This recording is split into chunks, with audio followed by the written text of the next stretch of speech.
As President Biden said, this would be a war of choice. And if Russia makes that choice, we've been clear, along with allies and partners, that our response will be sharp and decisive. President Biden reiterated that forcefully earlier this week. There's another choice Russia can still make if there's any truth to its claim that it's committed to diplomacy. Diplomacy is the only responsible way to resolve this crisis. An essential part of this is through implementation of the Minsk agreements, the subject of our session today. There are a series of commitments that Russia and Ukraine made under Minsk, with the OSCE and the Normandy format partners involved as well. If Russia is prepared to sit with the Ukrainian government and work through the process of implementing these commitments, our friends in France and Germany stand ready to convene senior-level discussions in the Normandy format to settle these issues. Ukraine is ready for this, and we stand fully ready to support the parties. Progress toward resolving the Donbass crisis through the Minsk agreements can reinforce the broader discussions on security issues that we're prepared to engage in with Russia, in coordination with our allies and partners.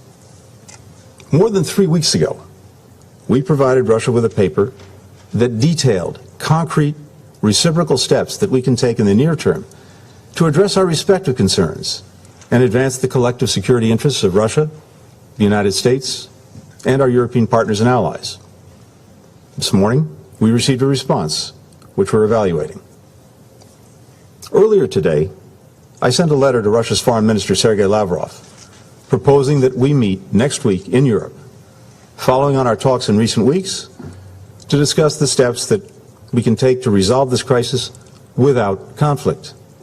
We're also proposing meetings of the NATO-Russia Council and the OSCE Permanent Council.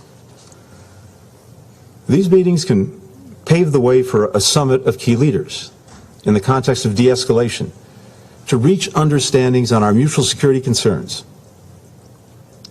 As lead diplomats for our nations, we have a responsibility to make every effort for diplomacy to succeed, to leave no diplomatic stone unturned.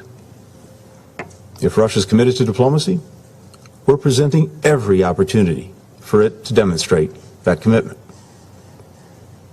I have no doubt that the response to my remarks here today will be more dismissals from the Russian government about the United States stoking hysteria or that it has no plans to invade Ukraine. So let me make this simple. The Russian government can announce today, with no qualification, equivocation, or deflection, that Russia will not invade Ukraine.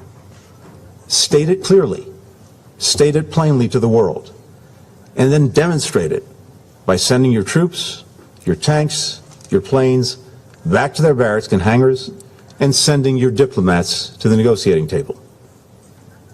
In the coming days, the world will remember that commitment, or the refusal to make it.